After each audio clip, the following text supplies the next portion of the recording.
No t'ha de dir, hòstia, Tarragona és molt maca, Tarragona és molt bonica, no? Però clar, segons quines coses veus...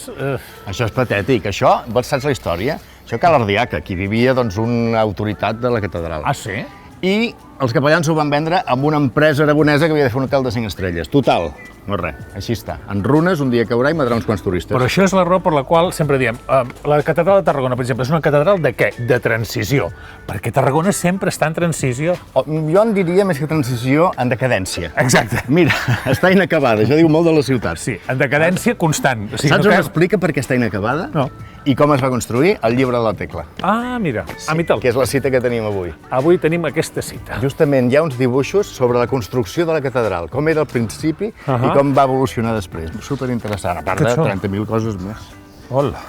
Veus, mira, 1314, Tarragona, obres de la catedral. És a dir, s'està construint la catedral. Hi ha tot de dibuixos de com es anava construint. És una meravella. Sort de dibuixos, perquè clar, si vas a mirar, la història de Tarragona no surt massa més dels romans i de la Guerra del Francès, perquè entremig què va passar? Però què dius?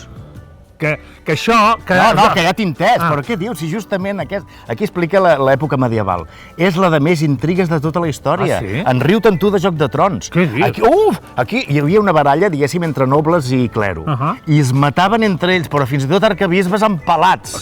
Com a Dràcula. Per què m'estàs dient? Arquebisbes empalats com a Dràcula. No, que ja t'he sentit, Vale, no, doncs una època d'intrigues increïble. Ostres, que xulo, no ho hagués dit mai, Doncs en aquest aspecte també és apassionant. Mira, com es maten entre ells, però de manera salvatge, Això aquí a Tarragona, aquí mateix. Aquí mateix passant aquestes coses? Bueno, aquí no.